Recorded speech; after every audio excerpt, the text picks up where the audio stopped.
Good afternoon, everyone. For those of you who don't know me, I am Corin Lightbourne, Business Development Coordinator for Infrastructure, Technology, Asset Management, and High Net Worth Services at the Bermuda Business Development Agency, which is also known as the BDA.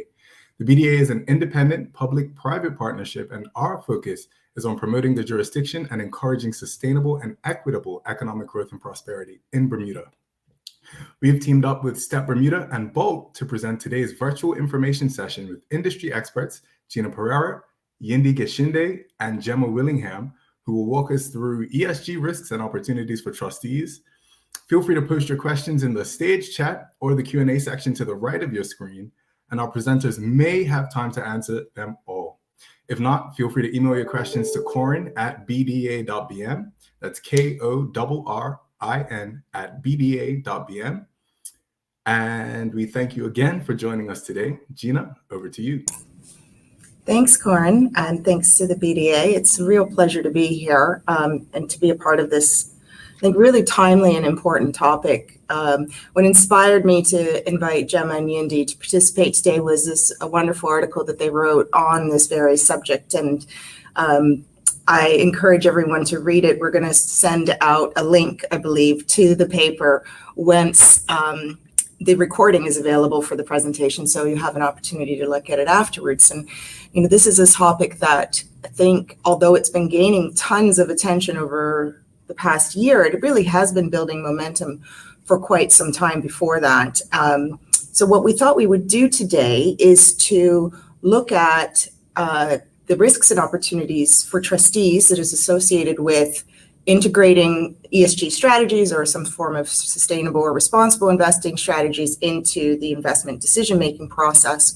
And there's three different areas that we're going to focus on. First is to look at trustee fiduciary duties and ESG. What does that mean? What are the legislative, regulatory, and case law updates? And I think from my perspective, and perhaps speaking for other trustees, what are best practices? Like, how do we actually put this into action? So that's going to be the rough framework. But before we dive in, I'd just love to welcome Yindi and Gemma. And thank you both for sharing your time and your expertise today. Yindi's a partner at Baker McKenzie's Dispute Resolution Team. She's based in London and also a member of the Compliance and Investigations Group. Yindi's passionate about diversity and inclusion in the workplace. And this is directly related to ESG, so it also makes her very even more of an expert to talk about this subject today. And Gemma is also a partner and solicitor advocate at Baker's Dispute Resolution Team and the Trust Dispute Group in London. And Gemma also, in addition to her trust expertise, brings considerable experience in handling pensions litigation, and pension fiduciaries have been dealing with the same fiduciary responsibilities in terms of integrating ESG strategies into their investment decision-making process. So she's bringing, we're going to be talking a lot about pensions today as well in the context of fiduciary responsibility. So welcome to you both. I'm grateful for your time. Thanks, Gina. Just let's kick off. I just want to highlight for a second what some of the trends are that we've been seeing in sustainable investing. And I mentioned earlier that this has been gaining momentum over the years pre-pandemic. There was a report that was published by the Forum for Sustainable and Responsible Investment in the United States in 2019 that showed that 1 out of every $3 of assets that are professionally managed in the US had some form of sustainable investment strategy. So that in monetary terms represents about 17 trillion out of 51 trillion in total. That was a significant increase from the earlier study, which looked at, 2017 numbers. I think it was about a 46% jump. After the pandemic, or during the pandemic, there was a study that was published by BlackRock, which found that out of a group of 425 institutional investors who saw, I believe, about $25 trillion of assets, oversaw them, they plan to allocate to their sustainable strategies up to 37% by 2025. Right now, they're at 18%. So we're looking at doubling this, right? Well, what's the difference? What's happening from the pandemic, I think, is that we've seen this spotlight being shone on the disparities in wealth and how the pandemic has affected different groups disproportionately. So it's really driving the whole ESG trend into like rocket launch again. And so we need to prepare ourselves as trustees in order to be able to handle requests, but also consider what the responsibilities are insofar as our fiduciary duties are concerned. I do want to make one distinction between ESG incorporation and impact investing, because those two terms are often conflated and they're actually different things. ESG is a systematic incorporation of environmental, social, and governance factors where they're financially material to performance, okay? But impact investing is typically when you have an investment that's made which has a financial objective but also a social or environmental target. And those objectives, those social and environmental objectives, need to be measured. They need to be measurable. So a company that produces some form of treatment for a health condition might say that we're going to see what the success rate of this treatment is. We're going to measure how many people's lives and health we improved. Without that measurable component, it's technically not impact investing. So what we're talking about is mostly just is in this case, if we're talking about ESG, and we're talking about mostly in the public space, whereas impact investing, you tend to see that more in the private market as a strategy. So let's dive in, and I will give the floor to Yindi and Gemma.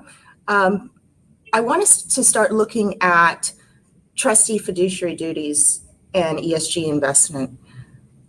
Trustees are concerned that implementing ESG strategies into the investment decision-making processes may run them afoul of their fiduciary duties. Gemma, can you comment on the relevance of ESG to trustees, and does ESG actually prevent trustees from fulfilling their fiduciary obligations? Yes, thanks, Gina. So unless the terms of a particular trustee provide otherwise, a trustee's primary duty is to act in the best financial interests of the beneficiaries and to exercise a duty of prudence when they're investing. So if you're looking at ESG factors, the key issue for trustees to take into account is whether it's in the best financial interests of the beneficiaries or not. And traditionally and historically, there was a view that trustees' fiduciary duties could restrict them from favouring ESG investments over conventional investments.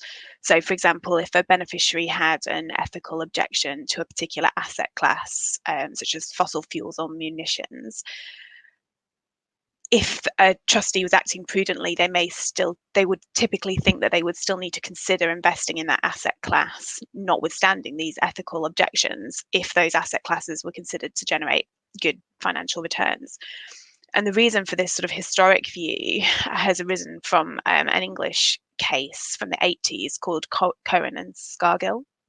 And in that case, there was a dispute between the trustees of a mine workers' pension scheme, and 5 of the trustees that were appointed by the National Union of Mine Workers refused to approve a pension investment plan unless it had prohibited investments in overseas companies or in oil and gas. And the other trustees claimed that that was a breach of the fiduciary duties. So it went to the court, and the leading union trustee, Arthur Scargill, tried to argue that investing mine workers' pension scheme funds in oil and gas would be against union policy. It would damage the coal industry and would be against beneficiaries' interests. And he said that that would be the case even if it was to the fund's financial detriment. But he lost that case, and the court held that the union trustees were in breach of their duties, and that fundamentally the trustees' duties was to put the interests of the beneficiaries first, meaning their financial interests. So following on from that case, trustees, and particularly pension trustees, were very cautious about using anything that wasn't financially material as a factor. But that more traditional view that ESG factors are more likely to be financially detrimental to investments has all but become redundant in recent years. And Yindi's going to come on to talk about various legislation across the world that demonstrates the trend. But it's now generally accepted that a company with a poor ESG rating is at considerably higher risk of financial losses. And last year, there was a report that held that 60% of sustainable funds had outperformed non-ESG funds. So it's now generally accepted that an ESG compliant asset is going to be more financially beneficial than not. So coming on to the question that you asked, Gina, I think that a trustee could be risking acting against their fiduciary interests. Sorry, a trustee would risk acting in breach of their fiduciary duties if they don't take into account ESG principles on the basis that they are now sort of inarguably financially material. And that's supported by the approach that's taking place in the UK pension regimes as well.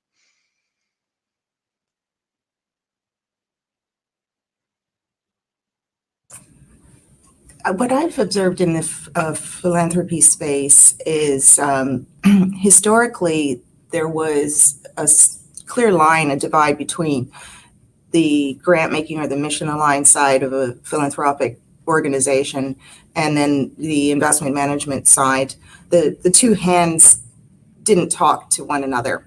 And, I think that when that happens, there's a lost opportunity cost, because you have predominantly in these foundations, the lion's share of assets are invested, and typically maybe 5%, depending on jurisdiction, would be distributed every year. So the power of the investment portfolio to help support the mission is tremendous.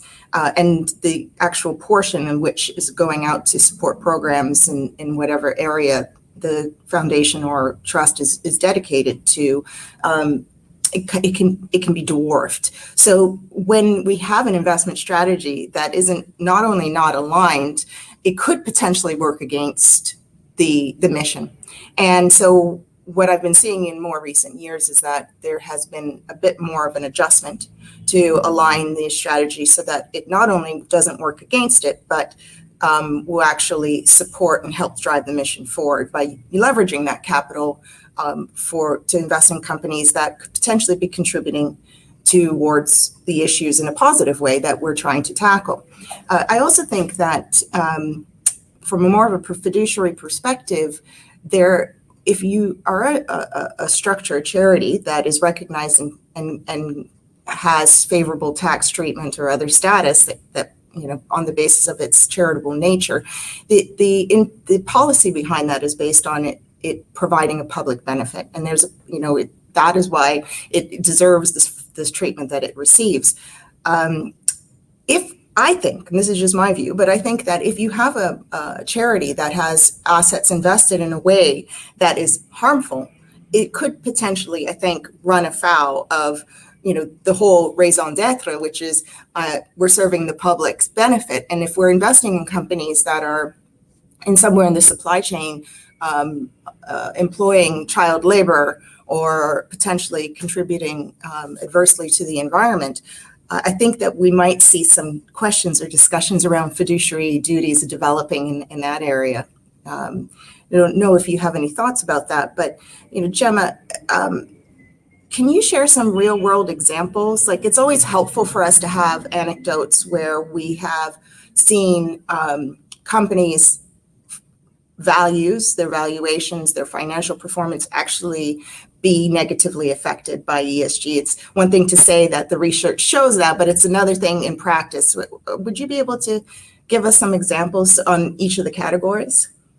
Yeah, so I think probably one of the most stark examples that there is from 2013. There was a documentary that cost, I think, $77,000 to produce. It's an incredibly low budget documentary about how SeaWorld treated its orcas, and within a very, very short period of time of that documentary being made, it's SeaWorld's killer whale, Shamu, which was the star attraction for SeaWorld. It was bringing in tourists from around the world, effectively became its greatest liability.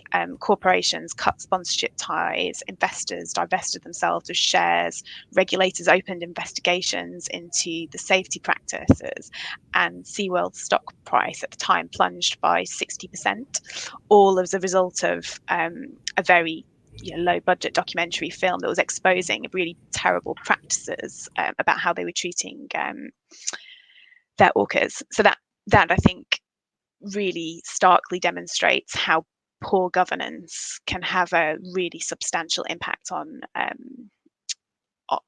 business overall. In terms of other more recent examples, I think we've seen over the pandemic that companies who have been perceived to have been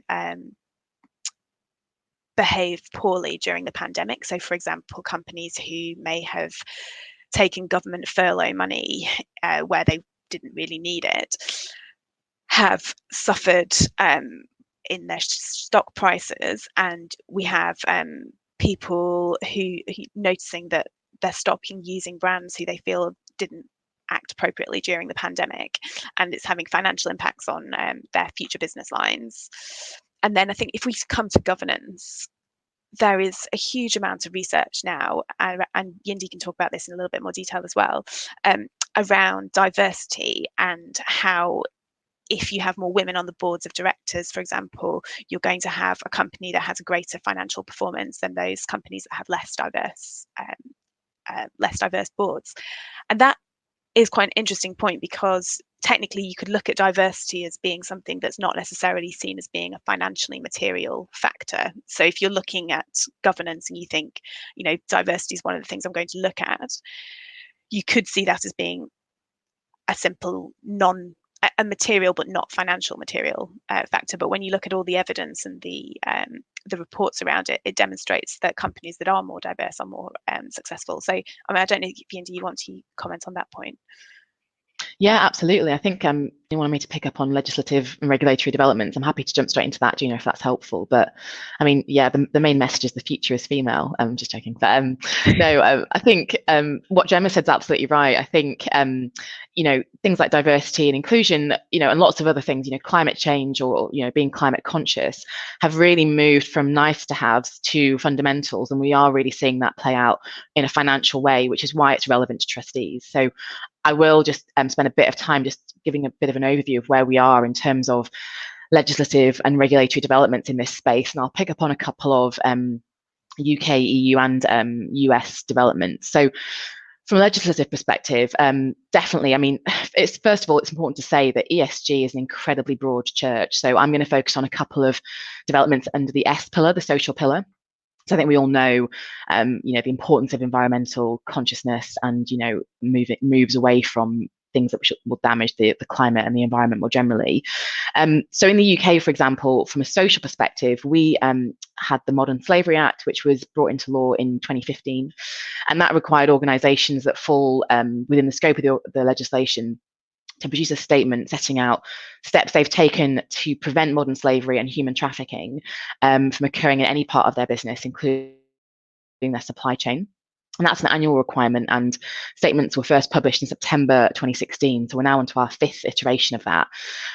Now, the main thing is with the Modern Slavery Act is that it has been criticised for its lack of teeth, and penalties for non-compliance are fairly limited. But some amendments to the Act were proposed earlier this year, which do propose to introduce more stringent sanctions, for example, making it a criminal offence for a person who is responsible for making a modern slavery statement, which would include basically a company's directors, all of its board, it be an offence to knowingly or recklessly supply a false or materially incomplete statement. And the penalty would be up to 2 years imprisonment and a fine amounting to potentially 4% of global annual turnover. So if that was to become law, it would be a significant step change in terms of how that act is implemented and enforced in the UK. Another example in the UK are the gender pay gap regulations that were brought into force in 2017, and they require all private and voluntary sector employers who have more than 250 employees to publish data on their gender pay gap. And again, it goes to the points that Gemma was making about diversity and companies, stakeholders, employees, customers, investors wanting to have more visibility of things like this, which is something we didn't see a few years ago when, as I say, it was more of a nice to have. So we're moving more into an area where actually it's becoming a legal imperative. Similarly, from an EU and UK perspective, we have human rights sanctions regimes that were brought in the last year, in fact. The European Commission adopted a regime in December, so not that long ago, which gave it tools to address basically serious human rights violations and abuses across the world. And it's quite a broad-reaching piece of legislation because it creates legal obligations for all EU operators in respect of any business conducted within the EU.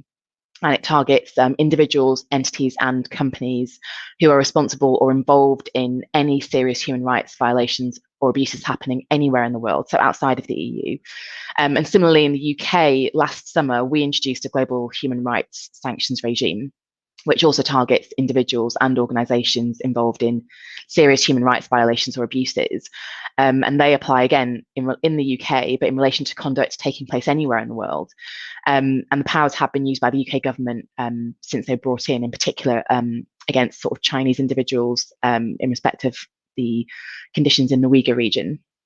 And then also the European Parliament brought in, held a full public consultation earlier this year and approved an outline proposal for an EU directive on mandatory human rights, environmental and good governance due diligence. And we're expecting that legislation to be introduced and approved either later this year or early next year.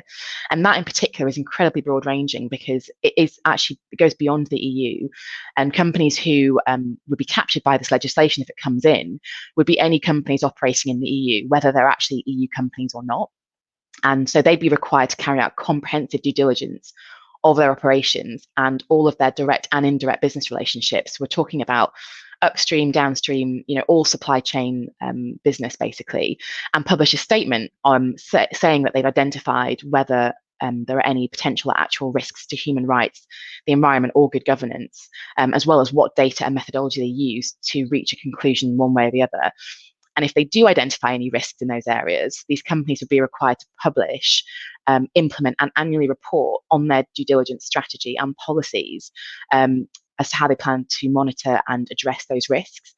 Now, I give you all of this background because we as consumers, investors, stakeholders will have so much more access to information, and already do have more access to information now about companies' practices than we did even 5 years ago. And I think 5 years from now, we'll have access to even more. And so what that means for trustees who are investors in companies is that they will potentially have so much more information to get their arms around when it comes to thinking about, is this the right company for the trust to be investing in? And obviously, Gemma's talked about fiduciary duties and the obligations around that. So we'll come on to talk about that in more detail and practically what that means for trustees. But what all of this legislative developments mean is basically there's so much more information that's going to be out there about what companies are doing from an ESG perspective. And as Gemma said, whether it's good or bad, particularly bad, could have a really significant financial impact on those companies. So we're seeing a real sea change from a legislative perspective.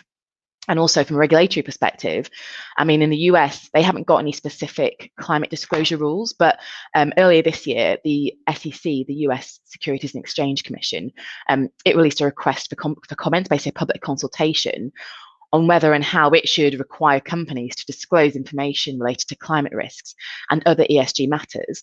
And it believes it has the right to do that because it has a mission to protect investors, promote a fair and efficient market, and protect the public interest. Now, many businesses who are subject to the SEC's regime disagree that the SEC's scope goes that far. And it's really interesting to see this tension because the results of the consultation were published earlier this year, and many investor groups really wanted more corporate disclosures on climate change and other ESG issues, and many businesses were pushing back for obvious reasons. But the SEC said in June that it may propose new rules on ESG disclosures in October, so very, very soon. So really important to watch this space. And just finally, from a regulatory perspective, in the UK, we have the Financial Conduct Authority, which regulates the conduct of financial services firms and other regulated firms, such as insurers. And again, similar to the SEC, consumer protection is part of its broad remit. And it's got a real laser focus at the moment on diversity and inclusion. And again, there is a debate in the business world and the legal world as to whether the FCA is going beyond its remit or not. But it's actually published 2 consultations in tandem, both about diversity and inclusion, one of which is about diversity and inclusion on company boards and executive committees. And it's essentially proposing to change its listing rules, which apply to all public listed companies, and require those companies to disclose annually on what's known as a comply or explain basis whether they're meeting specific board diversity targets. So whether they're complying, and if not, explaining why they're not complying, and also requiring them to publish their diversity data on their boards and executive management. And when we're talking about diversity, we're talking about whether at least 40% of their board are women, whether at least one of their senior board positions, so chair or CFO or CEO, is held by a woman, and whether at least one member of the board is from a non-white ethnic minority background. So we're really seeing, the SEC and the FCA, big global regulators, taking big steps forward in this space as well. So essentially what it means is there's nowhere to hide for companies. They've got regulatory pressure, they've got legal obligations. And as I say, for trustees who are investing in these companies, it's so important to be aware of all of this, because it could have real ramifications for the value of these companies and therefore the value of the investors as well.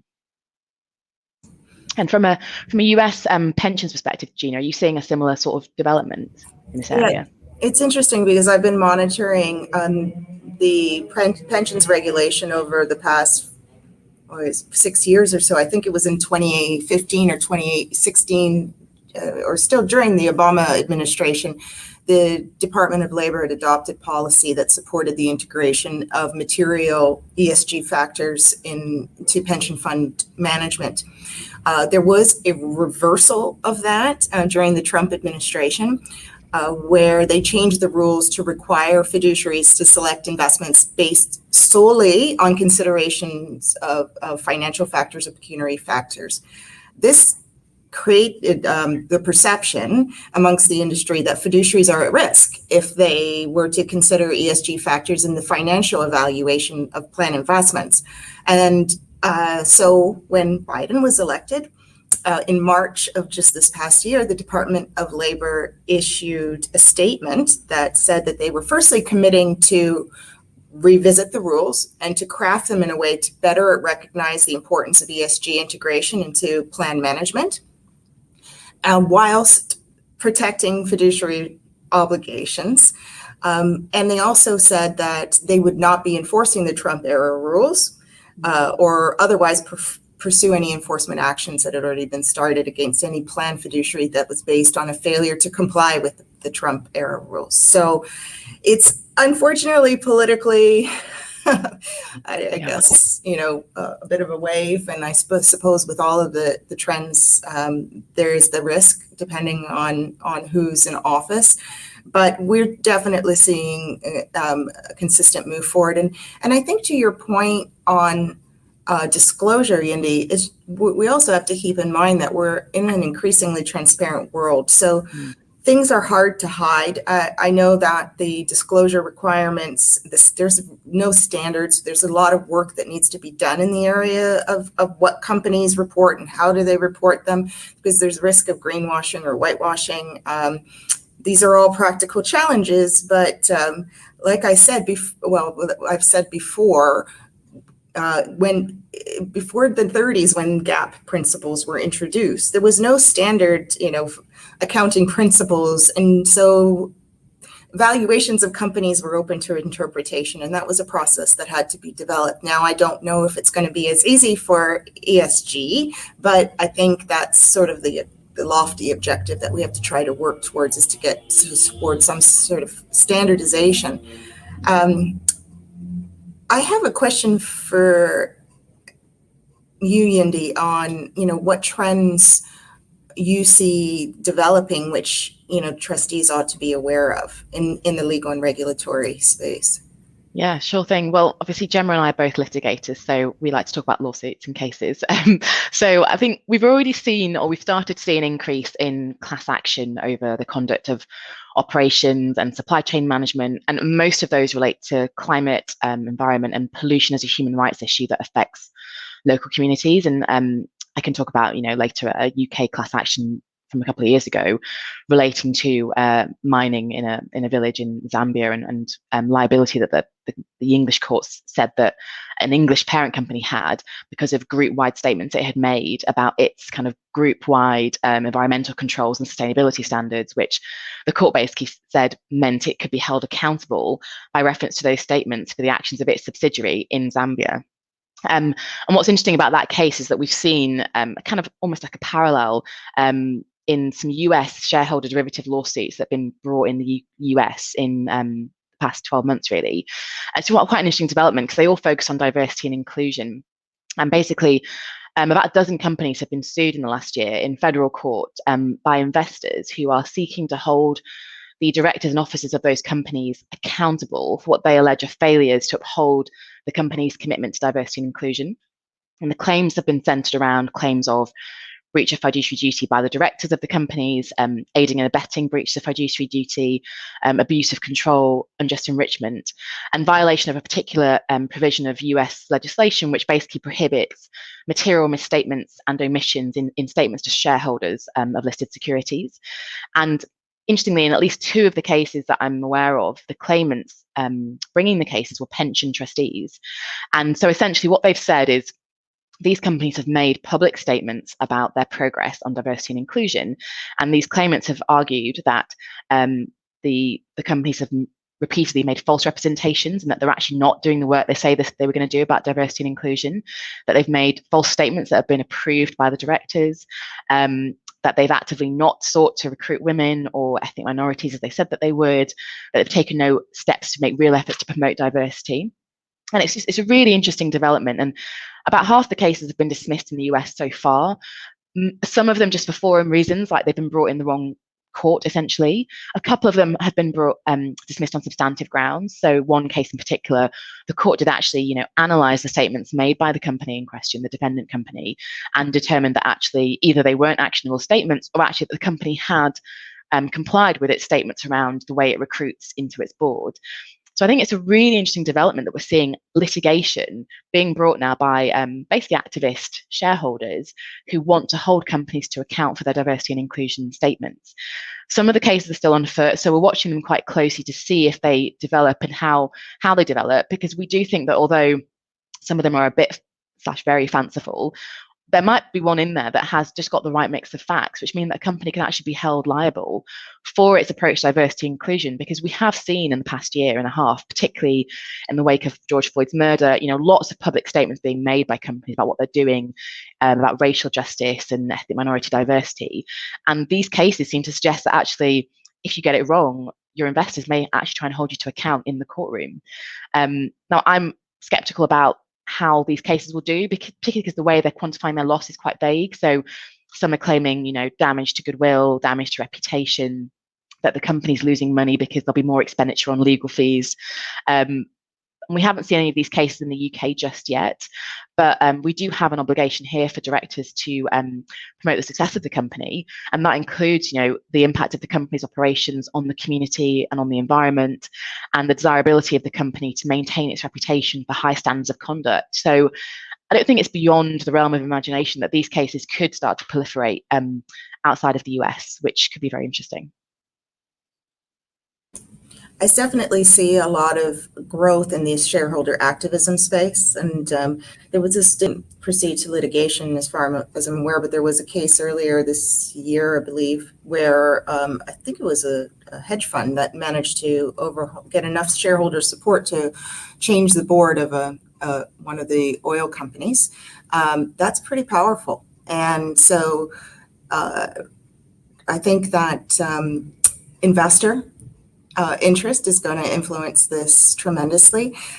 Before we move on to the next topic, Gemma, I just wanted to ask you, on the charity side in the UK, I know there's been some activity on updates in the way that the fiduciary responsibilities of charities trustees are regarded in the ESG space. Could you talk to that?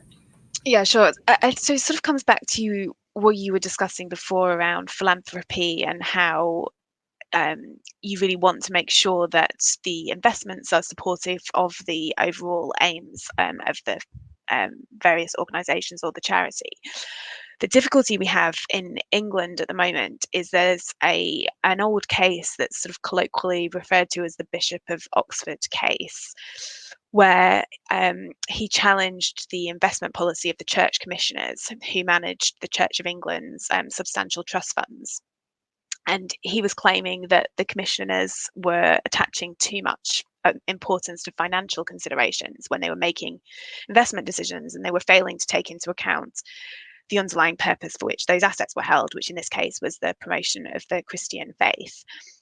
And in that case, the court held that although the church commissioners were a charity, the purpose of the trustees' investments powers was to make money, and that most charities, I think they described it as most charities need money. The more of that there is available, the more the trustees can seek to accomplish. And they said that the circumstances in which charity trustees are bound or entitled to make a financially disadvantageous investment decision for ethical reasons are extremely limited. So that case then made charity trustees feel pretty uncomfortable about the investment decisions they can make. And whilst in most situations you can probably analyse, like we've discussed, like all of these ESG factors are probably financially material and you can justify them in a particular way. But it does make them feel uncomfortable, and you don't want a charitable trustee to feel that they have to make investments in an asset class which is contrary to the interests of the charity. And so the Charity Commission, the UK Charity Commission, published a consultation in April this year, seeking some views on some draft revised responsible investment guidance that they'd created. And that guidance was really helpful in introducing a wider set of circumstances in which a charitable trustee could justify accepting lower economic returns on their investments if that met the charitable aims of the charity. So I think we can see a movement in the UK towards recognising that it's not just all about the financial returns, and you really have to understand the whole purpose of the charity and the whole purpose of the organisations and the ethical purpose for the charity. But at the moment, it's still very difficult for the trustees because it's guidance, and at the moment it's draft guidance, and we have case law that contradicts the guidance. So you, as a trustee of a charity, you're still in a pretty difficult and a pretty difficult position, and could be facing litigation if you take the wrong approach, because if you take the wrong approach and there's a substantial loss, someone will sue you somewhere. So the good news for trustees is that we have a case that's making its way through the courts at the moment. It's called Butler, Schloss and the Charity Commission. And in that case, the English High Court has granted permission for charitable trustees to bring proceedings to obtain declaratory relief because they want to adopt environmentally friendly investment policies, even if that has a detrimental impact or a lower economic impact on the investments. And the High Court has granted permission for that to be heard. It hasn't been heard yet, so we're all sort of waiting to see what happens. But we expect that they will sort of adopt the Charity Commission's approach rather than the more stringent approach of the Bishop of Oxford case.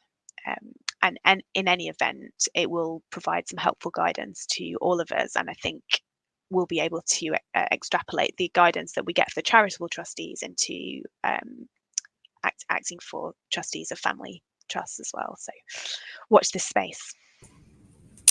Well, I think we're all keen and eager for some guidance, and hopefully this pending case will help to fill the gap where it is. I want to move into the last section of our talk, which is the best practices and practical steps. And I would love to draw on both of your expertise to talk about under different scenarios, what are the best practices that trustees can adopt in order to embrace ESG whilst preserving their fiduciary duties. And the first area that I would like you to comment on, Gemma, maybe you can take this, is how to practically mitigate litigation risks. Sure. So as Yindi said, Yindi and I are both litigators, so we tend to see things when they've reached a critical point, whereas the better point to address this is right at the outset, where you can try and mitigate the risks. So having said that, I think there's a slight temptation of sort of you're damned if you do and damned if you don't. Investment decisions have always been ripe for scrutiny by dissatisfied beneficiaries. And I think the advent of ESG investing is only going to increase that scrutiny. If I can see litigation arising if a trustee has taken no account of ESG factors when they're making their investment decisions in appointing investment managers or setting the strategy, and ultimately there's been a financial impact on the fund. You can see a scope for a beneficiary bringing a claim. Equally, if a trustee has taken account of an ESG factor which has had a detrimental impact on the financial performance of the trust, for example, because a key asset class hasn't been invested in, or I think one area could be if the trustee has used their own ethical considerations rather than considering those of the beneficiaries. That's something that the courts are very concerned about. When you're a trustee, you need to be acting in the best interest of the beneficiaries. And whilst your beneficiaries may have a very strong social and ethical views on particular issues which the trustees can take into account, the courts will be very uncomfortable with the trustees using their own sort of moral compass to guide their ethical investments without guidance from those beneficiaries. So there's scope for litigation there. In terms of mitigating the litigation risk, you obviously can't oust it, but to reduce the risk, you would think about these issues at the outset and document the thought processes carefully in the same way that you always do with trustee decision making, provided you consider that it's a relevant factor. You take advice from the relevant professionals, you consult with the adult beneficiaries about their views on ESG and your view and how you intend to take the investment decisions. I think you should also take into account and document how the ESG factors can affect the minor and unborn beneficiaries who don't have a voice in the room, and just consider all of these things and really just document them.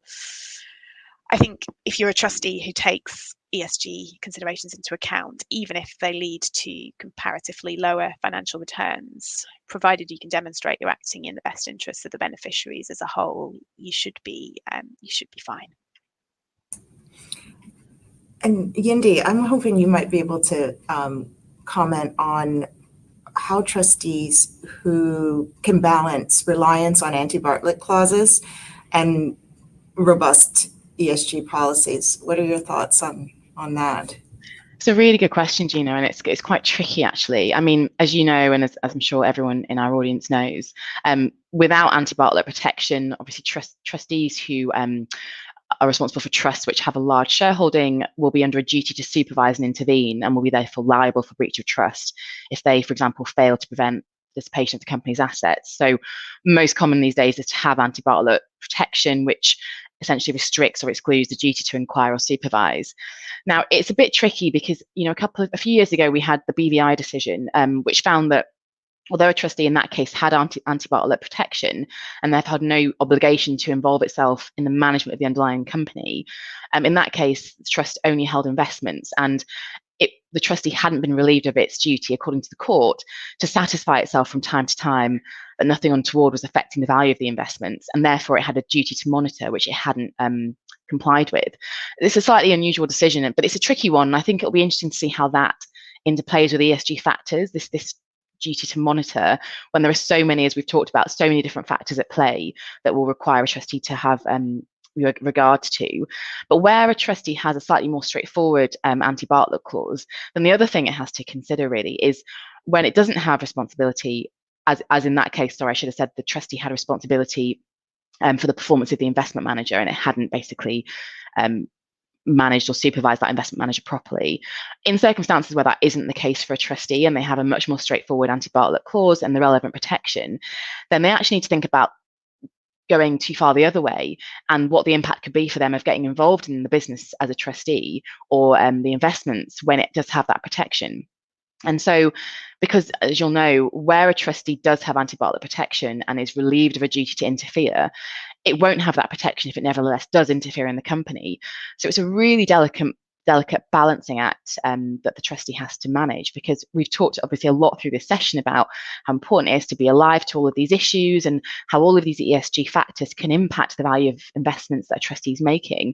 But at the same time, if a trustee has antibiotic protection, it needs to be very careful to make sure it doesn't jeopardize that protection.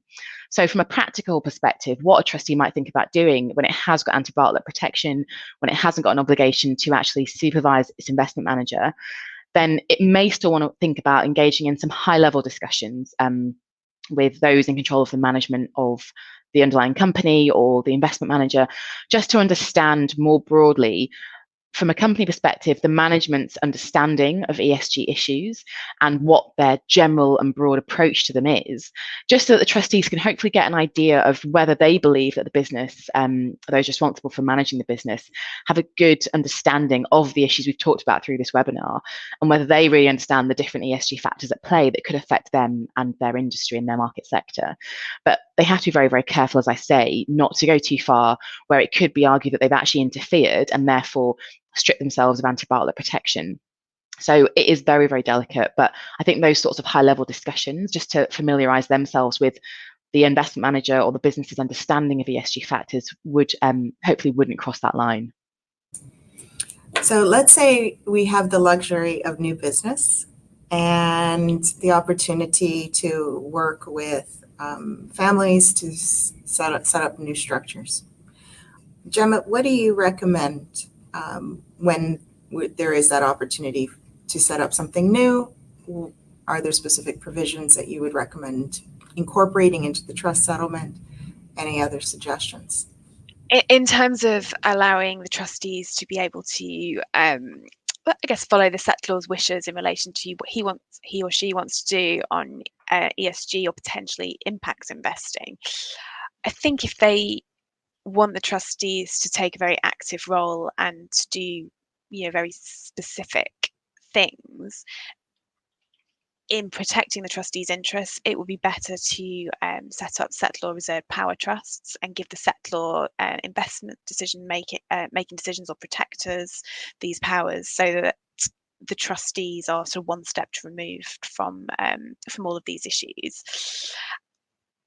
You want to make sure that you have a robust exoneration clause that you might be able to rely on in due course. And similarly, I think just having conversations at the outset with the settlor and the adult beneficiaries, open and honest questions around what do they want? Do they genuinely want a robust environmental investment policy, even if that has potentially lower economic returns? I think asking all of those questions at the outset and making sure that they really truly understand what's being said, all of which will mitigate the risks of future comeback on the trustees later on. Okay, well, that's really helpful, but sometimes we have requests or we feel there may be responsibility to consider these factors for existing trusts. So Yindi, how do we deal with that? Because we may not have the flexibility of setting up, a structure from scratch. So what would you recommend for legacy business? It's a really good question, Gina. I think, as Gemma said, communication with the beneficiaries is key. I think reviewing the existing trust instrument is key as well, and understanding what your limitations are, what investments are permitted by the trustee and which ones aren't. And then communicating with the beneficiary so that they are clear on the constraints that the trustee has in terms of what investments it can make. I think those are two really important things to do so that everybody understands what the trustee's position is. And then, as Gemma said, it's also important to understand what the beneficiaries' interests are, what they believe will be important. Notwithstanding the constraints of the trust instrument, and setting aside trust instruments that require the trustee to avoid certain categories of investment, which obviously it should make sure it does, the trustee should examine with the beneficiaries, do they as a collective group have certain strong opinions, as Gemma said, on ESG issues, on other ethical issues. And the trustee should be able to take that into account, provided that in doing so they are avoiding, as Gemma mentioned earlier, any significant financial detriment. And if there is a consensus, and if, for example, the beneficiaries of a trust are all adults, then I think there probably is scope for the trustee to take certain steps and certain decisions when it's consulted with the beneficiaries and it's aware that none of them sort of positively object. Difficulties arise when there are sort of minors and unborns to take into account who also are part of the beneficial class.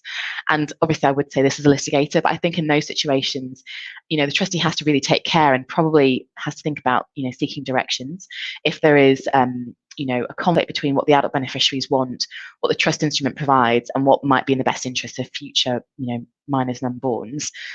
And similarly, one thing to consider is, potentially making an application to vary the trust. And again, best to do that with the consent of all the beneficiaries.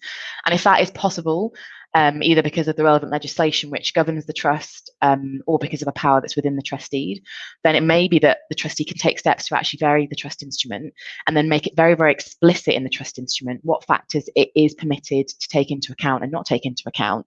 But again, we'd always recommend that that's done, in consultation with the beneficiaries. And if that course is taken and the variation is sought, then the trustee should also make sure that they provide in the trust instrument that they have no liability, for example, for losses due to making certain ESG investments. But again, ESG investments should be incredibly clearly and carefully described in any variation. And as I say, ideally agreed with the beneficiaries. Something else to think about is, Oh, no, I was just going to say, the trustees also don't have to say yes. If the beneficiaries and the settlors are sort of pushing them to make a decision that puts trustees in a difficult position, you don't, after considering it, it may be the best decision for a trustee to say no in order to protect themselves. Where it's quite difficult for trustees under the current state of the law is where there is a factor that isn't financial, whether it's advantageous or not, because the current law in England at least suggests that trustees of ordinary discretionary trusts should only really take into account non-financial factors when this won't involve a significant risk of financial detriment to the trust fund, and if you consider that the beneficiaries would support their decision. There was some discussion in a recent Supreme Court case around that, but it's quite a strong test. Not involve a significant risk of financial detriment, and you consider that beneficiaries would support it. So it's quite a big ask to expect a trustee to take on that level of risk. So it may be that after considering all of these things, it's not the right thing to do in a particular existing trust. Absolutely. And in those circumstances, we definitely say, make sure that the decision making around that decision has been documented. And again, ideally seeking professional advice in advance if the trustee fears that the decision it makes is going to be controversial. But if it's in a situation where it thinks it's unlikely to be controversial and actually there is some sort of consensus, then it might want to think about, again, provided it's within the constraints of the trust instrument, creating an ESG policy. And again, communicating that with the beneficiaries and with any investment managers or investment consultants who are, responsible for making investments on behalf of the trust. But again, you've got to think about whether the terms of the trust actually allow that or not.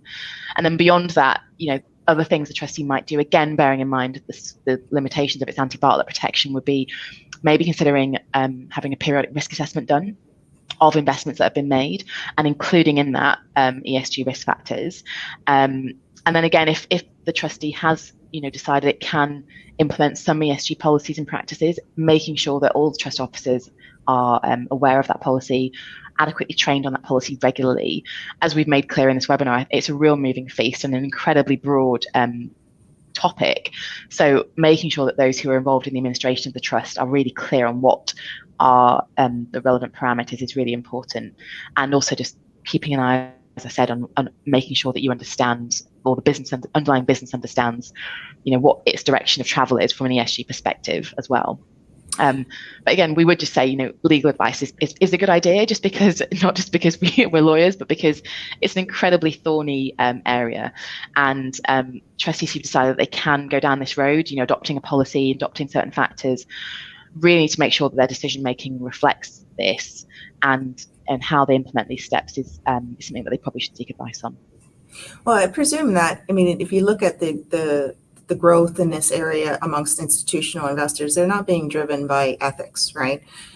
So their thought process, be it pension funds or other institutional investors, are looking at is this a material risk factor that could influence the financial performance of the company, right? Is making an investment in this going to mitigate or enhance my risk, in terms of my investment? And so to the extent that the decisions on ESG are being driven by financial analyses and risk mitigation, I'm assuming that you're on safer territory than if you're leading at it from an ethics perspective, because we often tend to think that the driver here is ethics, but the reality is, on the institutional investment world, it's not. So I think that if that is the way in which it's used, do you agree that could put trustees in better standing, presuming that they document that process and seek the appropriate advice when they're making those decisions? I completely agree. Sorry, go ahead, Gemma. But and I was going to say the difficulty is when it's not financially material. When it is, it's absolutely the right thing to do, and the risk is not doing so. Yeah, and the developments that we've talked through, legislative, regulatory, all do put the trustees on surer ground, as you say, Gina, because so much more is being mandated, and so much more, as Gemma said earlier, is having an impact, a financial impact on companies who aren't who aren't complying with these rules, mandatory or voluntary. And so I think you're absolutely right that trustees are on surer ground now than they've ever been, and probably even they will be even more in the future as well. Okay, well, I have a couple questions that have come through that I think we have 5 minutes, and I'd love to put them to you. Gemma, do you think in practice, and I think you touched on this earlier, but if you could expand on whether you think we'll see trustees facing litigation by failing to take into account. So you talked about, the risks of litigation when taking ESG factors into account. How realistic do you think there may be risks of litigation if they don't? I think if the numbers are high enough, there will always be a risk of litigation. One way or another, there's always going to be someone wanting to litigate. They're in a family trust if there are sufficient losses and enough family members. Whether or not the litigation will be successful is a very different question. And I think what we were talking about earlier around identifying all of these issues at the outset, communicating with the beneficiaries, looking at the trust terms and all of those things, and just really documenting good normal trustee practice will absolutely mitigate the risk of a successful claim. But I do think that, yes, we will see trustees facing litigation one way or another. And in that vein, Yindi, how likely from your perspective do you think that the shareholder derivative lawsuits that we're seeing in the US are going to cross the ocean, per se, into other jurisdictions? I think it's quite possible. I mean, the US is usually ahead of the curve in respect of kind of novel litigation, but I think it's really possible. I mean, I mentioned earlier that in these US derivative lawsuits, one of the claims the investors are bringing is that there's been a material misrepresentation in shareholder statements. And we do have in the UK an equivalent legislative provision which also prohibits material misrepresentations in statements sent to shareholders. And we also have other legislative provisions which have similar kind of provisions. And I think the proliferation of legislation around mandatory reporting, which I mentioned earlier, is really creating a base for litigation, not only if companies fail to take certain action, but also where they fall short of these standards. So there really isn't very much wiggle room for these companies. And I think in these circumstances, as I mentioned before, we'd likely see the trustees in the sort of claimant, they'd be the likely claimant as opposed to any sort of defendant. And again, obviously, when trustees are considering bringing claims, there are lots of considerations they need to bear in mind before they do that, and usually seeking the court's directions is wise.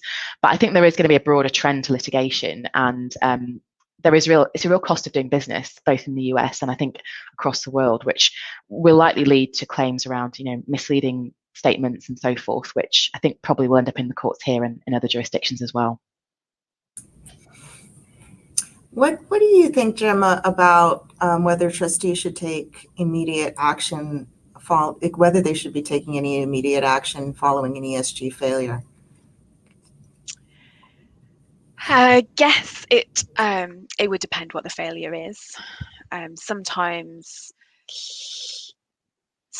you can have something that would have a very significant impact on the value of an asset. I'm trying to think, but for example, if an incident reaches the press and somebody gets cancelled by social media, there's a huge outcry and a real storm, and I think there's a danger about taking immediate steps to, for example, divest yourself of all of those assets, or to, go too soon, because actually when it dies down and the world moves on, it may have been forgotten about, and you could have ended up selling at the lowest point. You want to avoid a fire sale situation. But equally, I can also see situations in which there is a real failure that would require immediate action, and the trustees would want to take immediate action. I think the best advice would be to think about what to do. Always be aware of these things that are happening, think about them, document them. I keep saying it, document them, seek advice, and then take a view one way or another. And then really the trustees are going to be protected, because provided they've done that, they will have reached a rational decision one way or the other, and they will have protected themselves from any future liability. But yeah, I think in the abstract it's quite difficult, but I would be cautious against a panicked response. Well, the markets can be very emotionally reactive, right? Generally speaking, ESG or not ESG. I see we're just coming up to the top of the hour. I want to thank both of you for sharing your expertise and your time today. I think this is a really helpful discussion. I want to thank the audience for your participation, and thank the BDA for hosting our event. I'd just like to mention that the Next Step Bermuda presentation will be held on October 14th, and the topic is CRS compliance for Bermuda trustees. That's led by David Vaness at Butterfield Trust. So please stay tuned. You should be getting email about that event in the next few weeks.